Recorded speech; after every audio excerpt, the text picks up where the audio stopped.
السلام عليكم ورحمة الله وبركاته اخواننا المتابعين. احد المتابعين سأل سؤال، قال انه عندي البلبل يترك الخلطة او ما ياكل خلطة. فهذا الفيديو ان شاء الله بي معلومة انه ليش البلبل يترك الخلطة او ما ياكل الخلطة. يعني حتى لو احيانا جماعة يقولون انه نجيب له احنا يعني احسن انواع الخلطة اللي بالسوق، ليش ما ياكلها او ياخذ له فترة ويتركها بعدين؟ شنو السبب؟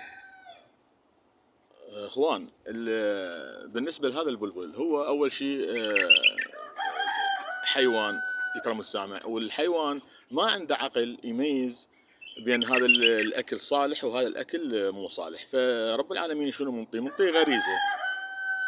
هاي الغريزه انه اذا الاكل يعني يعرفه انه هذا زين او مو زين. شلون؟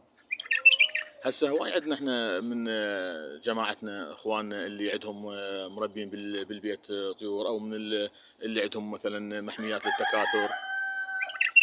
يقول انا اجيب احسن انواع الخلطه اللي بالسوق انطيها للبلبل، احيانا ياكلها وياخذ له كم يوم هالشكل وهاي بعدين يتركها، احيانا اصلا ما ياكلها يعني نهائيا. السبب شنو؟ انت من تجيب خلطه اكيد 100% راح تخلي البلبل اول يوم من عندها تنطي، هذا راح يصير عنده اقبال البلبل عليها وياكل من عندها، وهاي اعتياد يشوفه ما عنده اي مشكله. يوم ثاني، يوم ثالث، يوم رابع، الى ان تحسه بدا يترك الخلطه، بدا ما ياكل من عندها هاي الخلطه. شنو السبب؟ نرجع للسبب الرئيسي. طبعا احنا اليوم راح نشرح سببين انا، بس السبب الرئيسي كل اخواننا من يشتري خلطه من السوق اوتوماتيكيا وين راح يخليها هو؟ راح يخلي البلبل من عندها، وبعدين وين ياخذها يخليها لو بالمطبخ، لو بالغرفه، لو بكاونتر، هذا مكان راح يخليها فيه.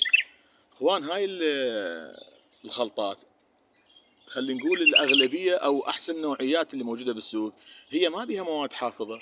ما يخلون مواد حافظه لان هي مو طويله المدى، يعني مثلا تنخزن سنتين او ثلاثه وهذه، فما يخلون بها مواد حافظه على مودهم صحه البلبل وعلى مودهم طعمها البلبل يعني يستسيغه.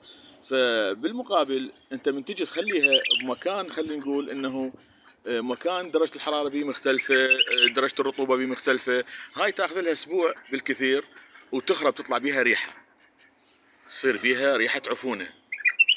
هذا السبب الرئيسي اللي يخلي البلبل بس يشتمها ينفر من عندها. لان احنا من بدايه الفيديو شنو قلنا هو هذا ما عنده عقل يميز هذا اكل زين او مو زين، لكن رب العالمين منطي غريزه، وهاي الغريزه شنو؟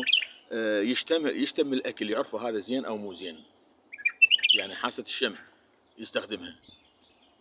اذا شاف بيها اي ريحه مال عفونه وهذه يعوفها البلبل ما ياكلها. فالخلطه من تخليها انت بهذا بالمكان، انت عبالك مثلا انه خلاص هذا خلطه خليت له انا البلبل لازم ياكل ولازم هذه، لا، مو هالشكل. يعني صحيح انت خلي ببالك مساله مهمه، انه انت مو بالبريه هو هذا البلبل، هذا البلبل عندك بالبيت، وانت لازم تقوم على كل رعايته، لازم كل التفاصيل تلاحظها. فنرجع ونقول انه بس يتغير ريحه الخلطه تصير بها عفونه، هذا البلبل اوتوماتيكيا بعد يعوفها ولا ياكلها ولا يدنا لها. فانت تقول ليش البلبل هذا عندي انا اول يومين اكل الخلطه، اول اسبوع اكل الخلطه، او ليش اصلا مرات مثلا تجيب انت خلطه اصلا ريحتها مو طيبه ما ياكلها مباشره، يعني حتى يوم واحد ما ياكل من عندها. فهذا السبب الرئيسي. السبب الثاني هم لازم نخليه بالحسبان. جبت انت الخلطه اليوم وخليتها نفس ما حكينا هسه، خليتها بالثلاجه وانطيت البلبل، لازم انت شو تسوي؟ لازم انت بشكل يومي تراقب الخلطه اللي خليتها بالقفص بالكاسه، تراقبها. مثلا اليوم شفت معدها اكل البلبل 5%، باكر 10%، 20%، الى ان وصلت للنص. من وصلت للنص طولت عنده شقد تقريبا اسبوع 10 ايام. وين انت مخليها؟ بالكاسه. وين الكاسه؟ بالقفص، يعني مو بالثلاجه. فاوتوماتيكيا اذا وصلت للنص راح يطلع بها ريحه قليله عفونه. فانت شو تسوي؟ لازم ما تجي تخلي فوقها خلطه، لان راح تضر حتى الخلطه الزينه اللي مخليها بالثلاجه انت. راح من تخلي فوق الكاسه بيها اصلا جو بريحه مال عفونه، راح تخرب على الخلطه كلها. فشو تسوي انت؟